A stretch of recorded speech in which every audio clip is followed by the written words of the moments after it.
See what I did there? Which is going to be IG versus Team Evil Geniuses. That's coming up next. So these guys will be setting up on stage now. And then, of course, we're going to go to Team DK versus Na'Vi, last year's champions at the Internationals. They are here to defend their title. And then, of course, in the lower bracket, we got CLG versus MTW. But, guys, IG versus EG. Yeah, this is, I am super excited for this one. IG were my personal favorites coming into the tournament. EG, some of the biggest names in the Dota's universe, really, so this is pretty awesome. All right, yep, well, we're excited for it as well. So when we come back, it's going to be IG versus Team EG. I'm still not going to get a haircut. See you in a moment.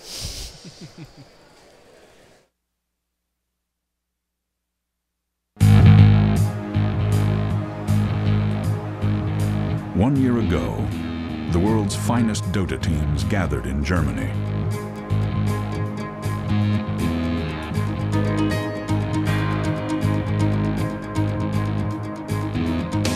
For 5 days, the world watched as they battled in the International.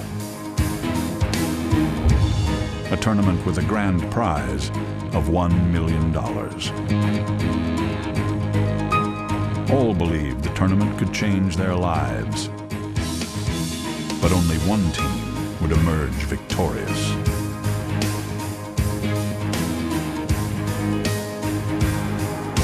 Now the teams gather again. A new city. A new arena. New rosters, new faces. United by one common feature. They are the best of the best. Who will emerge as the new champions?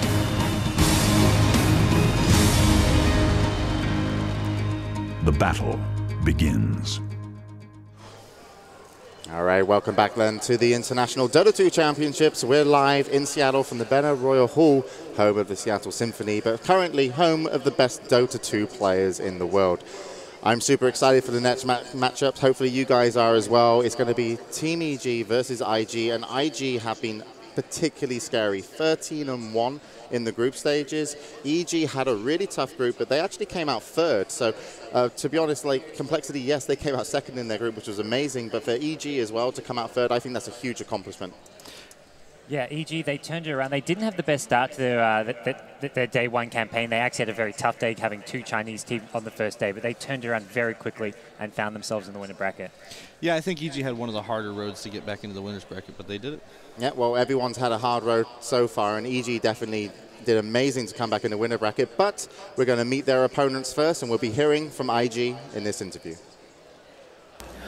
好的，各位观众朋友们，大家好，我是精灵。那么接下去的一场比赛呢，马上就要进行 IG 对阵 EG 的对决了。那么现在站在我身边的这名成员呢，是来自于我们中国 IG 战队的船啊，也是我们非常亲切的把他称为船炮。船炮你好。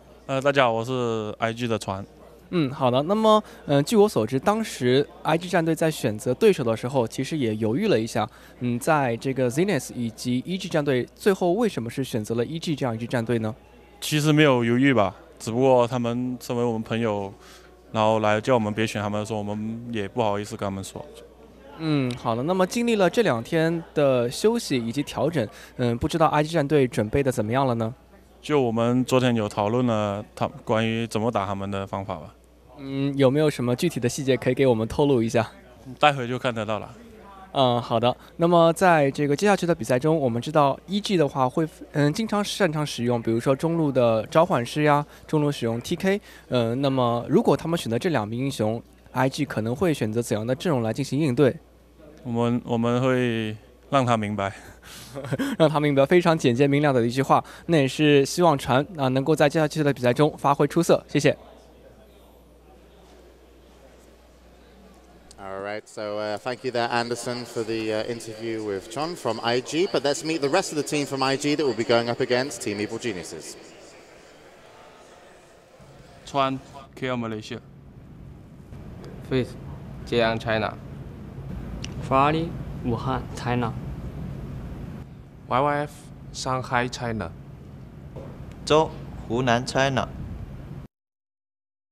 So those 5 members then complete the team of IG, and they've had a fantastic tournament so far. I'm sure they're going in here as the favorites versus EG, but could you guys tell us a little bit about the team lineup and how they've done?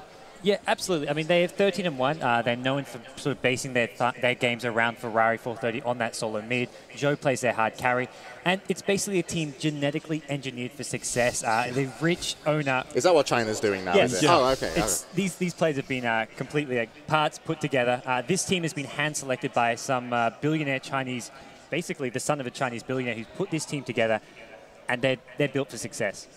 Yeah, I mean, you have YYF playing that side lane. Typically, you have Zhou playing that hard farm. As you mentioned, Ferrari is really the star of the show here. Ferrari is, in many people's mind around the world, the best Dota player in the world. I mean, his Invoker is legendary, to say the least. I have to say, though, everyone was telling me Ferrari was awesome. I put him in my team for my Dota 2 team, and he didn't get me as many points. Why is that, Bruno? Well, he's very known for playing Invoker. I think he probably is one of the best Invoker players, but unfortunately the stats do not say so. It's 9 and 8 with Invoker, not a great score by any means. All right, well, then we'll see if he can play a little bit better. But, of course, the team of IG will now go up versus EG. And, of course, we had a word with them earlier in the tournament. I actually took a whole year off of class just to focus on gaming and seeing how well I can actually do at this year's International. I spent a lot of time with my girlfriend because she was on her way to a 3-month travel.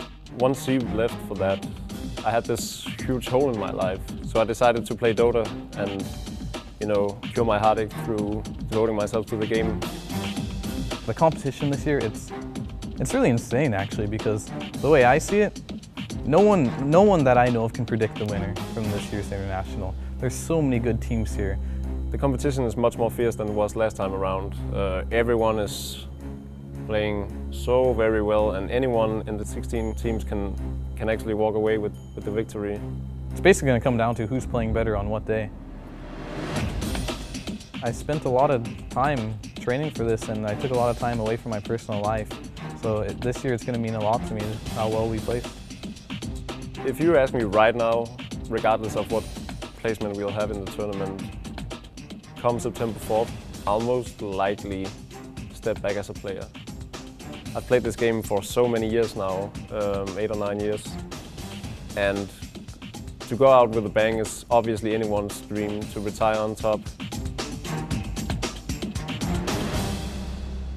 All right then, so Fierce says he wants to, anyone can win on the day, that's very true. Malk wants to go out with a bang, so let's meet then the 3 American and 2 Canadian players that make up Team Evil Geniuses.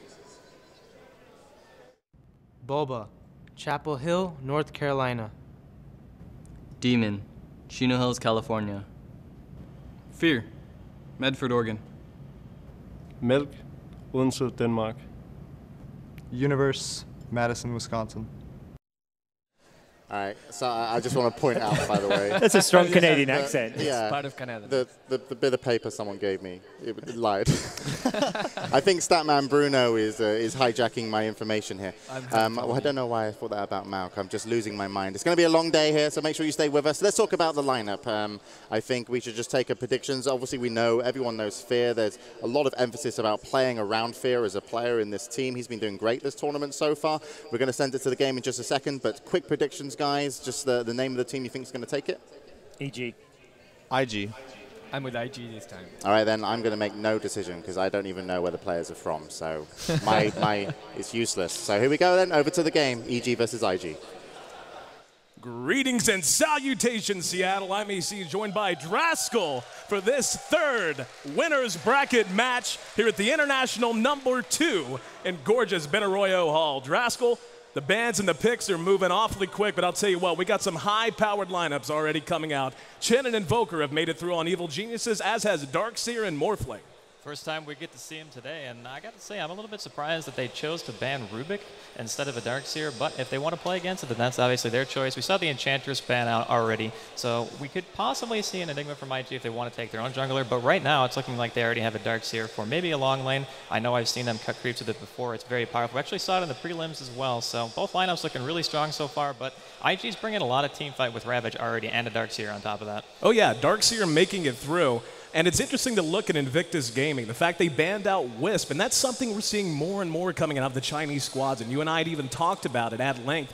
There are a lot of strategies that revolve around that hero that the Chinese simply don't know how to play against or don't seem to know how to play against. But right now, we've already got our 2 big carries in the lineup, Lone Druid and Morphling. And in fact, if you kept up with the preliminaries, you know that Druid and Morphling were pretty much the story of all 3 days. The 2 most popular carries, and their win percentages seem to fluctuate in relation to each other based on who was playing them and how they were using them. I think, honestly, in a lot of cases, I kind of favor Lone Druid over Morphling in this kind of a matchup, specifically because... Oh, excuse me. That should be a little bit better. Haha, people can hear me now. Okay, so... As I was saying, Morphling versus Lone Druid. I mean, Lone Druid kind of adds a lot of push potential to your mid game, and especially partner with an Invoker, you have things like Alacrity and Bear combination. If he gets a relatively good Radiance timing, then I think it's going to be pretty good for EG. But again, Darkseer, Tidehunter, those 2 heroes are absolute monsters at team fight, so it's still going to be rough for EG going into the early game.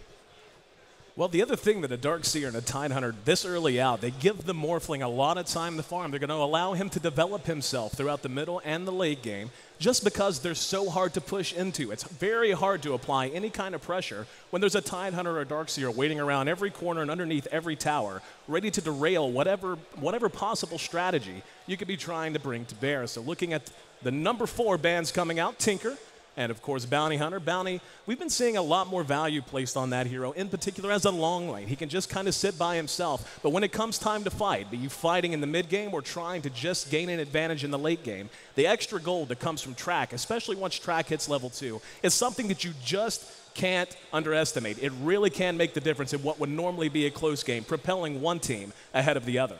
Absolutely. And the other nice thing about having a Bounty Hunter as well is he doesn't really need items per se. That's why he's such a great long laner. You can just dedicate him to sitting in a lane, being invis. If they really want to kill him, then they have to buy sentries or dust. There's really no other way. And he adds so much to mid-game if you get a couple of extra kills where otherwise you wouldn't have gotten quite an advantage, and Bounty Hunter's great in that regard. But I still think that EG has a very strong lineup. I mean, another thing about Lone Druid is that he doesn't really have to be there himself to apply pressure to a tower. We've seen it in the prelims as well, actually, from EG. They would sit outside the base with their Lone Druid, have the supports there, and they would just have the bear beating on the tower with Alacrity. And there wasn't a lot to be done. But, of course, there's still 2 more picks from each team and 1 more ban out. And it is going to be Enigma. Speaking of bans, Brewmaster has made it through, and we saw a really great usage of Brew as what you could just about call a soft counter to Lone Druid. It's not that the hero himself necessarily completely counteracts what a Lone Druid is going to bring to bear, but the fact that the Storm aspect after the Brew split can take the Druid or the Bear completely out of the fight, and if you're on top of yourself, you're going to know where most of those items are. Are they on the Bear or are they on the Druid? And having that hero out of the battle for even a small window of time can completely change the game, especially when you're talking about a sort of slow farming, slow building Druid that is going to be the center around the crux of what you're building with your team. I think at this point, IG might be looking for another hero that's going to be getting quite a bit of farm, because looking at their lineup at the moment, I mean, we've seen Morphling mid before in this tournament, and people are just going to have to accept the fact that the hero can do it. He's very powerful, even against something like an Invoker. And it's pretty obvious right now, like EG is going to be picking up a secondary support here. They might be going with the standard, like, defensive tri-lane. Just make sure that Fear gets all the farm that he can on this bear and try to get themselves decent mid-game. But again, I mean, now we have Venomancer on top of the already ridiculous AoE potential coming out of IG. You have the ultimate Poison Nova to have to worry about as well in Surge. And I mean, I wouldn't even put it past him to do a Venomancer, Darkseer dual lane. I mean, in the past, that lane was extremely powerful. You get slowed and basically you're dead. You can't really run away from it. So we'll see what they want to do, but I'm looking forward to this game for sure. Well, what we're going to be looking for most likely, obviously, having a Chen on the side of Evil Geniuses, that means we're possibly, well, not possibly, probably looking at a defensive tri-lane. I was going to say they're going to be looking for one other high-powered support, and Leshrac, if that is indeed his role, is going to be in that role. Now, Lone Druid, again, just to point out the strength of the hero, and you and I have discussed it on and on and on. He can go mid, he can go long, and we're going to have a Templar assassin, and the crowd begins to rise. The applause, they want to see that hero played one more time. A lot of action anytime you see a TA, and there's nothing quite like seeing a TA versus an Invoker mid. Well, not only a TA, but a Ferrari TA. Yeah. I think I'll take that. Yeah. But now I think it's pretty obvious that both teams are likely going to be running tri-lanes. They could dual lane if they wanted to, but after picking a TA, that's their for sure mid. I don't think they'll send a Morphling in her stead. I think they'll just go ahead and protect that Morphling as best they can and just go for a safer style and have the Darkseer top. So now it's going to be what EG wants out for one of their last supports here. They already have their 1 and 2 roles pretty much secured with an Invoker. And, I mean, honestly, their options are pretty wide open. They have Leshrac, who has great teamfight presence. He can disable, he can push. He pretty much much does it all. And I think that's kind of the story of EG's lineup, is that all of their heroes serve multiple purposes, and that's really, really good in tournaments like this. Speaking of multiple purposes, Windrunner still in the pool, if they are indeed going to be looking for a dedicated long laner right here. That's something that, I mean, whenever you talk about just being able to do whatever the team needs, Windrunner, that's kind of the role she's in. She can really be used for aggression early on if she's moving around, TP, reaction, of course, TP ganks as well. Anything you need, a Windrunner. And they're going to go with Keeper of the Light. And this is something that EG in a lot of ways has pioneered. Demon is going to be running it, so that is going to be a solo lane. Keeper of the Light, be looking for that quelling blade to dig his little holes in the in the trees. Now, we'll go ahead and take a look at our. Looks like we're going to go back to the analyst desk. Take it, guys.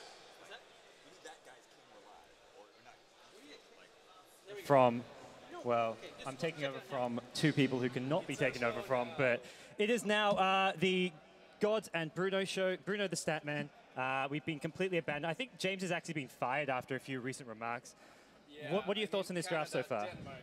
Wait, not the same country. This draft so far, I mean, who do you think has the edge? EG, they're going up against IG's Ferrari's Templar Assassin. They've got an Invoker of their own in the mid lane. What's going to be happening there? I can tell you right now. I'm prepared, but I can't find the page. Yeah, there we go. TA 4-0 with Ferrari. He's awesome. And there we go, back to the game. All right, welcome back. Again, I'm AC, joined by Draskell. We've got IG taking on EG. EG, the lone remaining American team with a chance to fight their way through the winners bracket. Make some noise, Seattle.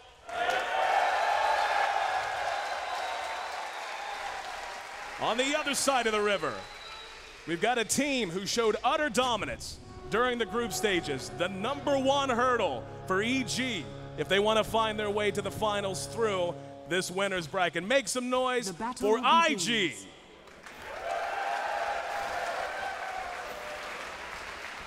All right, let's take a look at how the lanes are going to be shaping up. Take it, Draskell.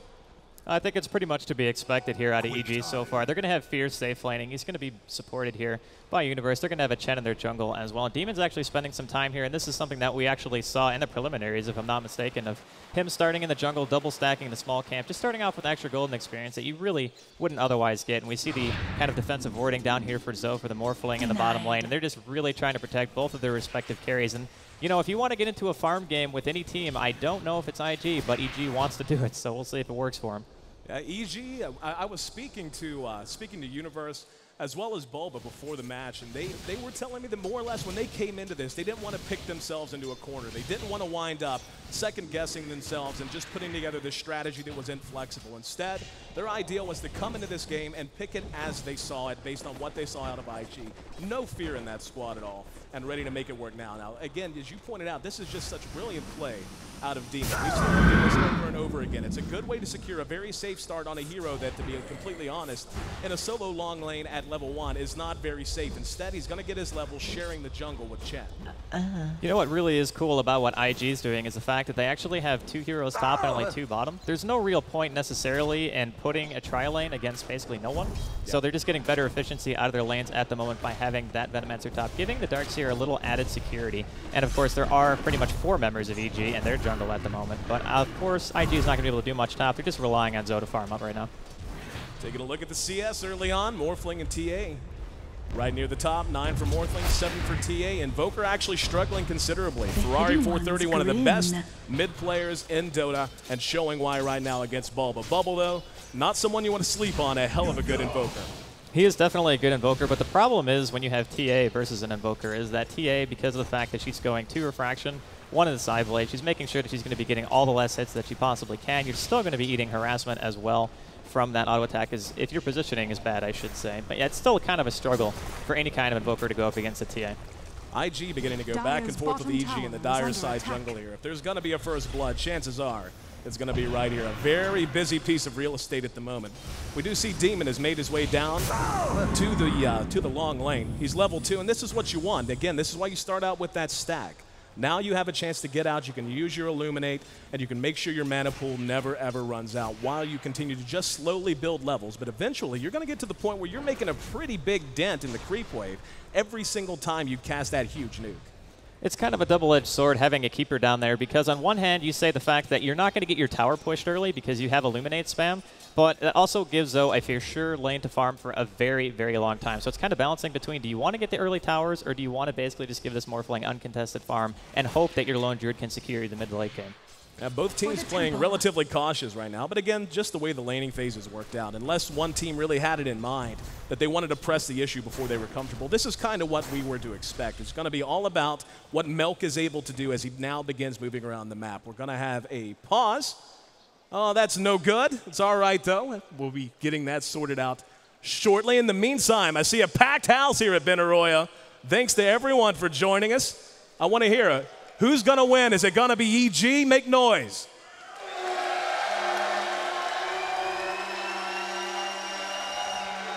All right, analysts. Who do you think is going to win? Well, I'm sticking with my gut. I'm saying EG. You said IG. So far, no kills have fallen. Where are we going to see a first blood? Are you still confident in IG based on their picks, Bruno? Oh, definitely. I mean, they have to win. They're my favorite, and they love me. And they're doing this for me, not for the $1 million. Are you getting a cut of this, or? Oh, yeah, of course. It seems you've made some. I bet on every single team, so if any of them win, I get money anyway. All right, thanks for that, Ice Frog. Anyways, guys, so far, I mean, interesting picks and bans. EG going for a sort of heavy push strategy. Is this something you think they're fairly comfortable with? Oh, they are. I mean, you have to remember that one of their best players, Bulba, plays Tinker a lot. And he's 5-0 with Tinker. It's an amazing player. On the other hand, IG is also very good at handling Tinker. So it's a kind of a battle of the unmovable object versus the unstoppable force. Yep. So I think this is going to be very interesting to see. And something Bulba's commented on before is that his Tinker, often his team don't give him enough space to farm. Tinker's a hero that often needs to be played as one role. Anyways, guys, we've just been informed the game is ready to go. We're going to get back into the game. Back to you, AC. And right back into the action now. As they were pointing out, whenever you look at the relative strengths of both of these teams, both have punch in the mid game and early game in different ways. Of course, once we see another point go into the Bear here for Fear, where he's going to have Root to go ahead and combine up with Leshrac, Split Earth, and of course everything that an Invoker can bring the Bear, that multitude of spells. You take a look at IG though, their mid game is scary good, Draskell. We're going to have a Ravage to worry about on top of the damage coming out of a TA, and depending on what we see out of our Morphling, he's likely to be mixing it up early as well. I mean, you said it pretty much perfectly. The damage output from his team is ridiculous during mid-game, especially with that TA, and they kind of were lacking a little bit in the physical damage department, but not anymore, at least in terms of the early game. So I think that IG definitely has a very rounded out roster, but EG can't be underestimated either. Ferrari's going to be caught with a cold snap, trying to make a run for the high ground. Melk has a haste rune, decides he's just going to go ahead and take what he can get and not force the dive. So almost 5 minutes in now, first blood still off the board. Both of these teams realize what's at stake and ready to just hang and bang as long as they can. Ferrari 430, that's the player we're going to want to keep an eye on as this game continues to develop through the mid game. Again, a living legend in Dota and playing a hero he is known to play. It is definitely scary if you're in EG shoes to be going up against Ferrari TA, not to mention the fact that he can really gank any lane that he wants to. The thing about TA that's so nice is the fact that right now EG doesn't have a whole lot of like TP counter gank potential. I mean, they have a Leshrac and an Invoker, and that's pretty much it. They do have Chen heal once he gets 6, but I think Ferrari is going to be looking to play really aggressive here once he gets a couple more levels. Well, we already see Leshrac putting 2 points in Edict, skipping Lightning entirely. Usually when you see that, it means he's going to be looking to come out of the jungle like a bat out of hell. He's going to want to come out of the jungle, land a Split Earth, get a kill, and push through to the Tier 1 and try to force some sort of an adjustment as they try to push to the Tier 2. Bulba in a bit of trouble now, taking some damage, but Ferrari as well, not willing to dive at this point. And both teams, again, just really showing how cautiously that they want to play this early game, not willing to commit too much for what could be a marginal lead.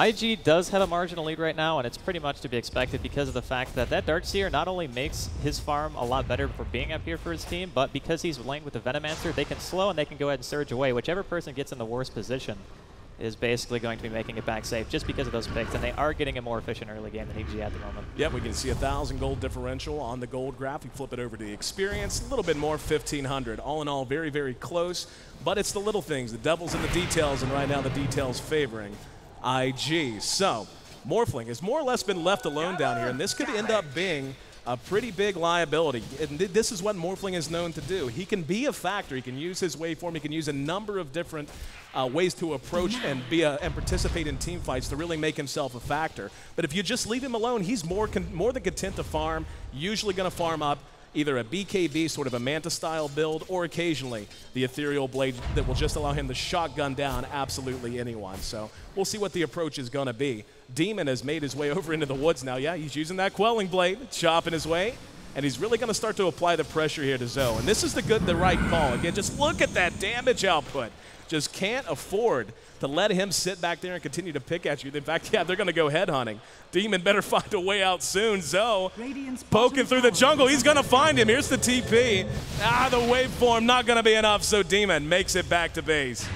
Yeah, fortunately for Demon, no Morphlings in the right mind skill adaptive strike early on anymore, so we had no way of really stopping that TP from happening. But I still kind of got to favor IG in the early game here. I mean, Ferrari already playing very aggressive. And the thing about a TA mid is it's ridiculously hard to gank too. Melk even dropped a sentry on the high ground when they tried to kill him earlier with that haste turn, and it just didn't really matter because the hero is so innately tanky because of refraction.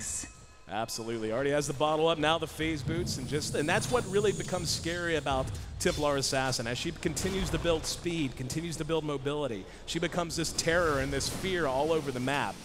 Demon gonna go ahead and lay a little fear of his own. Good refraction reaction by Ferrari 430, mitigating that damage. Now we'll see just how much EG wants to commit here. We got 3 heroes hanging around mid, none of which are really wanting to go too far, maybe fearing the TP reaction. And yeah, we're going to go ahead and see Chin and Keeper both pull back. At top, Fear and Universe still just kind of hanging out under the tower. IG has all but asserted their dominance in the dire side jungle, though, so that's something they're going to want to get under control real quick.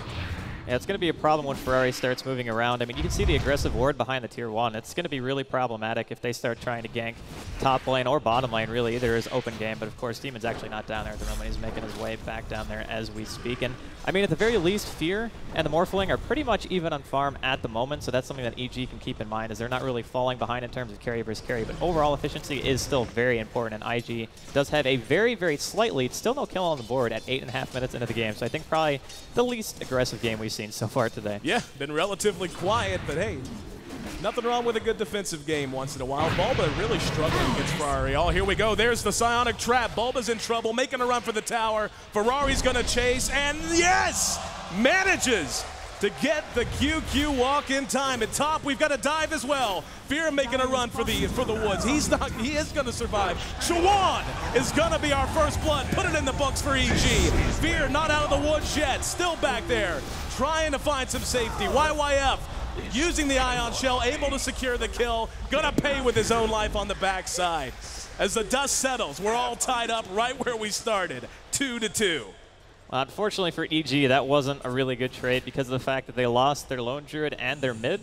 Ferrari actually killed Invoker while that dive was happening top lane. And yeah, the Leshrac got a double kill, but I mean, that's basically your support player. And Fear dying, that delays his Radiance if he was going for an early Radiance. So again, I think in that terms of a slugfest, IG came out a little bit ahead again.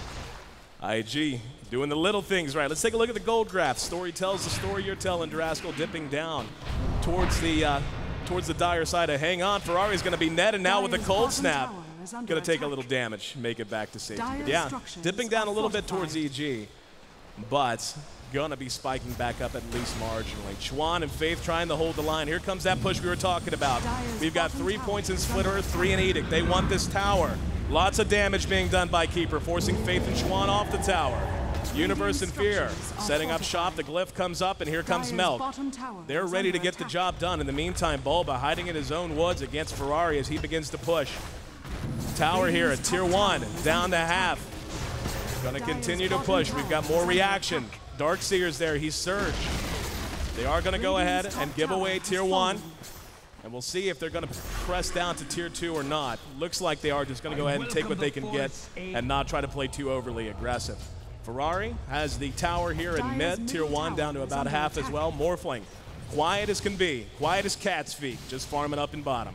I don't think he's going to mind that situation at all. And I really do like the reaction from EG to push right there. Chuan's not 6 yet, so he doesn't have any Ravage for counter push. It was a really good reaction. That is something they desperately needed because if you give IG an inch, they're going to take a mile. And since they were already slightly ahead because of those exchanges, I think that's probably the best decision they could have made because they know Morphling's going to be farming bottom anyway. And if they kill his tower, ultimately it's going to open up more space for him to be on the map. Again, we've got a couple of kills on the board finally, but we're kind of falling back to where we were just moments ago. Not a lot of never mind. Opened my big mouth, and they said, nope, they see we got smoke for you. Universe and Melk going to be moving around the map, seeing if they can find one more advantage. Bulba has kind of been on the back foot. He really has struggled here in mid. Only 17 last hits against Templar Assassin. Universe and Melk still just kind of hanging around. Faith is now in mid. And here we go. Universe is going to be there. Cold Snap and the net. We've got TP reaction. Good split earth. And Ferrari's there. Going to go ahead and detonate the trap. Going to rush into all three. Finally going to think better of it as he sees the edict. Not a bad call to fall back there. He had nobody with him from his team, so obviously he can't 1v3. But I mean, if you think about it, smoking up to kill a support, yeah, it's a kill on the board, but they could definitely find more valuable targets at this point. And I mean, this is a game of inches, right? So in this particular situation, getting a support kill is better than nothing, but they've already invested a lot into trying to kill Ferrari twice, and Melk has basically just not had the best use of his time in the early game. Not to mention just the CS discrepancy between the Invoker and the TA right now. It's 62 to 20. I mean, that is just an absolute smashing. Yeah, Ferrari, as he is known to do, dominating here in mid. We're going to be keeping our eye on Morphling. We want to see what his first major item choice is going to be. Of course, it dictates everything that's going to happen in the mid game, depending on where he wants to go with his build and how much damage he wants to be doing in the mid game as opposed to the late game. Again, the most popular builds seem to be BKB Manta, but of course, Ethereal Blade, never a bad choice. Ethereal Blade just gives you a lot more early aggression if you want to use it. In a lot of cases, Morphling doesn't really need a BKB first because of the fact that he has innate survivability from his Morph stats. But it looks like we're going to have a quad smoke up here by AG. They want to go. Oh, Fear in the wrong place at the wrong time. Going to catch a Gale, taking a lot of damage. He's going to be locked down. 3-3 now. IG ties up the kills. And this is really the power of their lineup we were talking about, Draskell. All around, from the damage output of TA and Morphling, to the power of Gale, to the power of Tide anytime he wants to Ravage or Gush. This is what IG has built their team to do, and I think that's the first of many we're going to see. That ward paid dividends right there behind the tower. That one was dropped. It's actually almost going to fade here in the next couple of seconds. So at the last minute, it managed to pay for itself by getting IG a free kill on EG's carry, which is definitely a good thing. And EG's going to go ahead and react by pushing mid, but it's going to be a little more difficult this time because IG is here to defend it. Morphling there as well, finally leaving his station. He has opted for a Ghost Scepter. That's going to give him a lot of survivability early on as he builds towards that big Ethereal Blade. Then, of course, he's just going to be looking probably to punish Bulba. That's going to have to be his #1 target once he gets the F Blade up. Bulba struggled so much. He's behind in levels. He's behind in gold. And he should be able to just about one-shot him at one point or another. But Fear continues to build towards that Radiance. And as we see so often, as soon as the Radiance is up, it just changes the game. It changes the way you have to engage and the way you approach a team with a Lone Druid. Once the Radiance is up, it is going to make a pretty big difference, but oftentimes we see a lot more squishy supports by this point. I mean, really the only person who's going to worry about the burn too much is going to be the Venomancer from IG. He doesn't really have the greatest base health pool. We're going to see another quad smoke up here by IG. They want to go top again. This time they don't have vision, though, so it's going to be a little bit more risky, but Chuan is 6, and he does have Ravage. They're going to go ahead and move through the river, and Chen, oh no. Chen in the wrong place at the wrong time. Gonna be spotted. There's the blink, the big meld, psionic trap as well. Gush not even needed. Keeper does some damage, and there's gonna buy a little bit of time from the low ground. Bulba doing what he can to save Demon. Universe is there as well, teleported in courtesy of Demon. And IG adds one more kill to the board.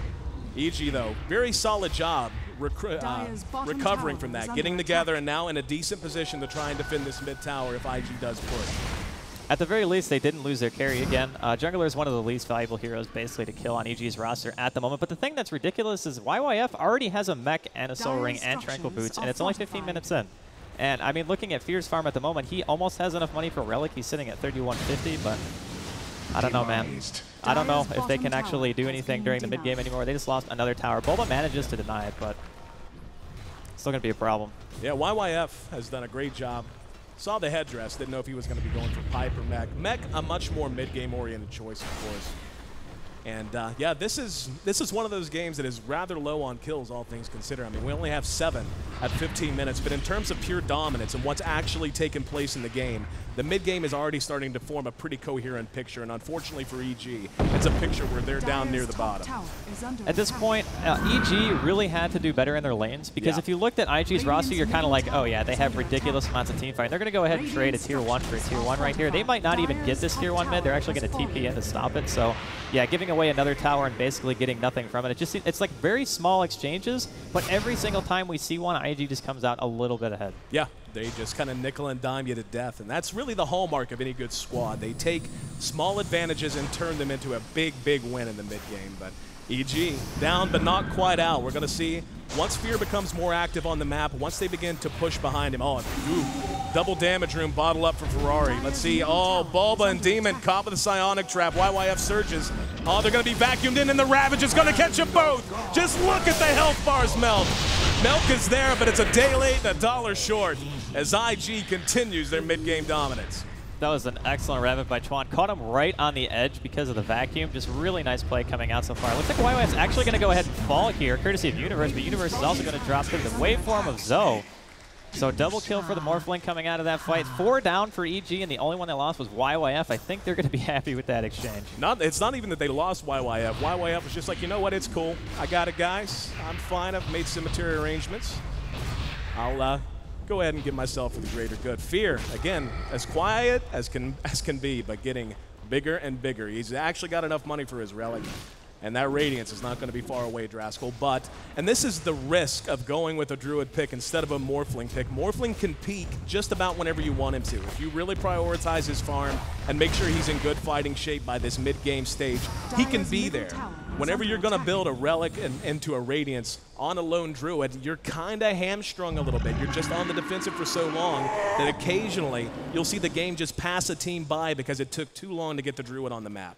I feel like that might be an ongoing problem here for EG. And I mean, Fear's farm is not bad by any means. It's actually quite good. It's just the fact that IG's farm, I mean, the Morphling has 119 CS at just 18 minutes. That's actually pretty ridiculous. I mean, he did have a free farm lane, so it's almost to be expected, but still doing an excellent job at keeping up. And Fear has already gotten ganked once, so that puts him back enough. But he finished full phase boots, which, I mean, I suppose if you're going to put it on the Baron and try to fight, that's understandable. But he really hasn't left his lane. He's pretty much just farming away. So I think the extra 1,000 gold, he could have had his Radiance right now if he had just not finished his phase boots. Yeah. I'll tell you one thing. It's not just that IG's getting the kills. It's that they're getting the kills on the right people. Zoe sitting on 2 kills and 0 deaths. Ferrari, 3 kills and 0 deaths. That's bad, bad news whenever you're talking heroes that are going to be strong, even if nothing happens. Ferrari being engaged on EMP, not going to connect. Tornado going to catch her on the tail end. Refraction buys a little time, a little damage, doesn't matter. EG there on mass, ready to take the tier 1 mid. There's a big vacuum and a big Vino ulti. EG on the retreat, Shin blows the ult. Still going to be picked off from the backside. Milk doing everything he can to keep his team in fighting shape. Universe will make it back to safety. But they still lose 2. And again, this is exactly what you said, Draskell. They take a tier 1 mid, and then they lose 2 heroes, and now they're about to get counter pushed. Every single time IG is in that situation, they just come out a little bit ahead. This time, 2 kills ahead. I think they're just going to go ahead and keep pushing. Chuan didn't even have Ravage for that team fight, and now he does. He's sitting on level 9, so he's got max anchor smash, 3 ranks on a gush. And EG, I mean, not even having a Radiance on the Bear just yet. I mean, IG's going to capitalize on that. Bulba, oh, jeez, look at the damage coming out of Ferrari. Good vacuum, caught 2, Ferrari melted 1. He's down, and EG is in trouble. Scared to even look at the gold grapple. Take a look after it's had a moment to update.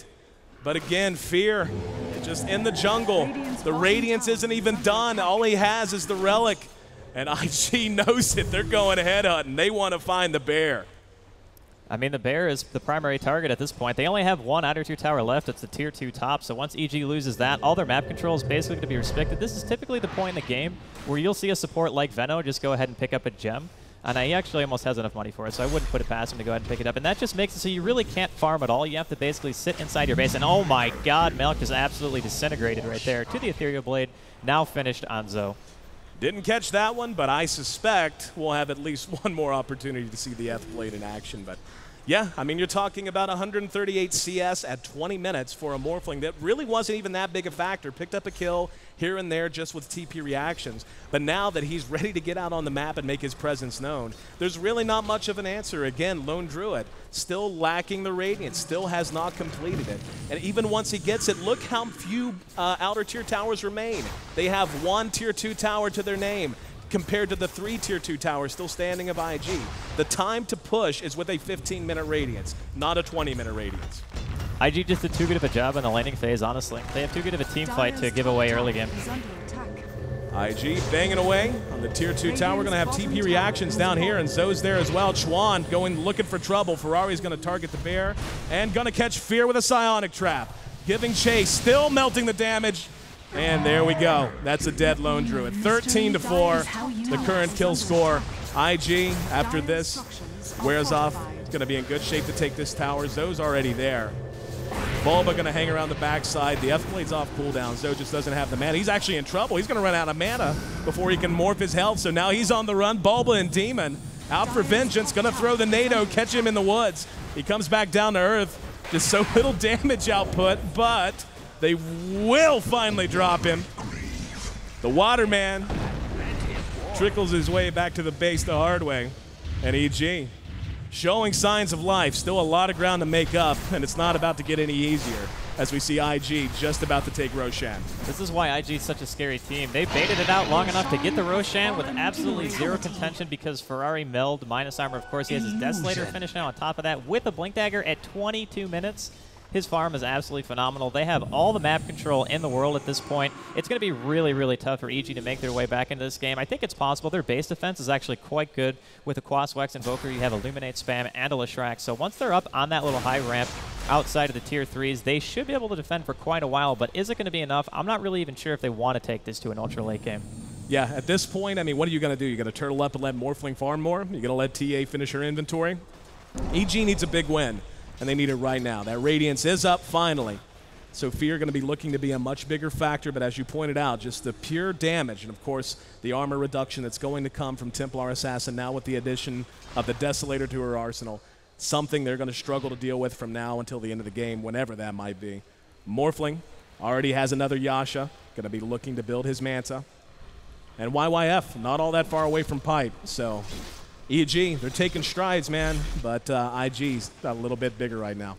I mean, that last engagement, yeah, they killed the Morphling, but in reality, he was just baiting it out so he could have his team take Roche. I mean, if you lose your carry for a Roche kill, that's definitely worth it. Right. I mean, losing somebody else would have been better other than your carry, but at the end of the day, they capitalized on the advantage. They TP'd to the tier 1 bottom and walked straight to the Roche pit. There was literally no hesitation, so IG just kind of knows what they're going to do before they do it, and the reaction from EG seems always to be red so far this game, and I think this goes to show why EG's actually only dropped 1 game so far this entire tournament. Yeah.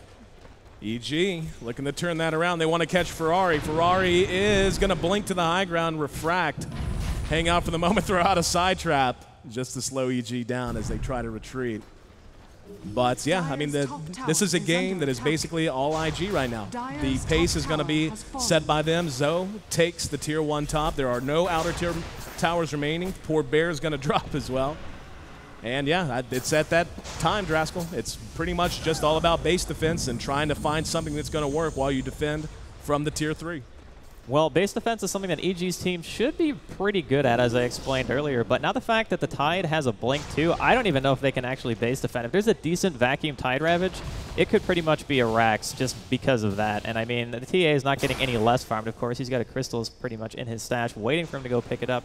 He doesn't have room at the moment, though, because of the Aegis. And I mean, this game, it's pretty much been IG from the get-go. I think that their lanes were slightly better. Of course, their mid-game is absolutely ridiculous, and that's what they know. So they're pushing the advantage as hard as they can and preventing this Lone Druid from getting any more farm.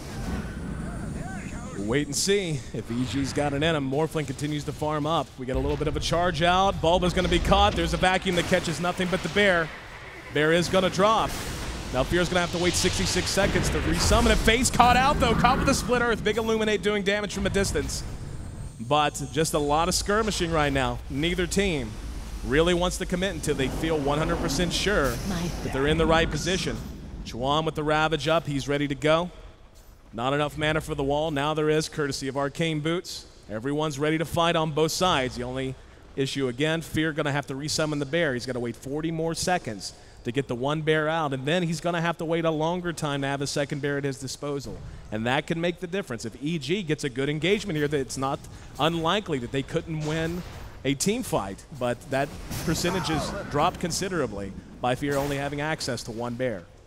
Well, not only that, but the Darkseer's pipe is finished. He's just waiting on it to be delivered to himself. So I think once they get the pipe, they might just go ahead and push up into the base. At this point in the game, I mean, they're so far ahead. It's 14,000 gold advantage right now for them and about 20,000 experience as well. And in a war of attrition like this, when you can only farm when the creeps get to your base and IG can farm the entire map and your jungle, it's kind of a losing battle. EG wants to turn that around. They're going to smoke up. Best defense is a good offense. They go charging down mid. Oh, they might have a chance to catch Tidehunter. And they will. There he is. Schwan going to be tossed up in the air. Comes down. Blows the Ravage, though. Catches most of EG. Beautiful vacuum. And EG literally evaporates the amount of damage IG is doing. Utterly absurd. The bear gets a kill and manages to pop the Aegis. Fear making a run for it. But here comes the pain. TA back up and ready to go. Morphling getting himself a triple kill in the meantime. Only Keeper stands. He's going to spam and get a kill on Veno. Tide wisely picks up the gem. So adding to the KD, but now a little bit of a dive coming out of Ferrari. Feeling confident. He's got the Crystallis as well. And EG going to be respawning in mere seconds, but it's going to be mere seconds too late. Tier 3 tower drops, and there it is, the GG well played, called by Melk. No real surprise. I mean, they were quite far behind even after the early laning phase. A couple more kills are going to go down here. Ferrari is just going to do a ridiculous amount of damage. It actually drops the universe because of the Split Earth, but very, very well played by IG. I got to say, their lanes, their mid-game, everything about their draft was phenomenal. Of course, EG played well. They got the bear as much farm as they could, but that one death honestly hurt him so much. If he had his Radiance a few minutes faster, I think we could have seen a different game. Very much agreed. As it stands, IG just one win away from advancing here in the winner's bracket. EG, the last United States-based team standing in the winner's bracket, one game from elimination. We'll see if they're going to be able to knot it up and force a game 3, or if IG will continue China's dominance. Coming up next.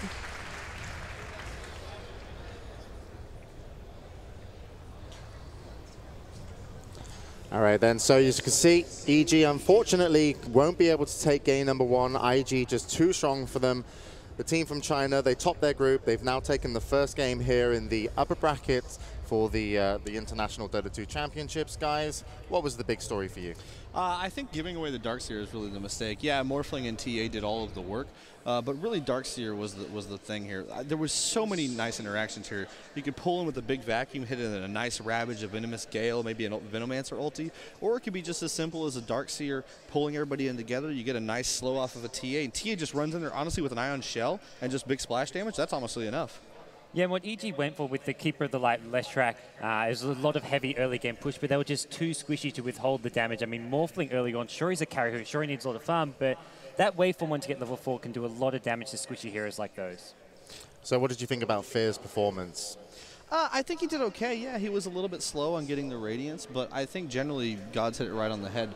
They're just too squishy. I mean, people really underestimate the amount of damage output that Morphling can do early on, and a TA is even more ridiculous. So. Yeah, the trade-offs they were getting around the map, I mean, Fear was farming. He farmed that fairly well. He actually got picked off a couple times early game, which is where IG really started to pull ahead.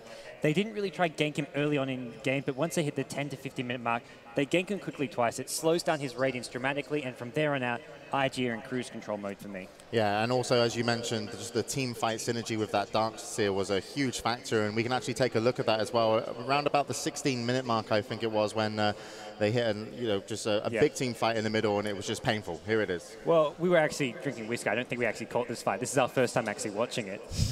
well, let me just tell you, we see a nice it's vacuum fantastic. We see a nice vacuum into a Venomous Gale as well as a Ravage, it looks like, so they end up picking up a bunch of heroes here. Yeah, I mean, you just can't give away a Darkseer.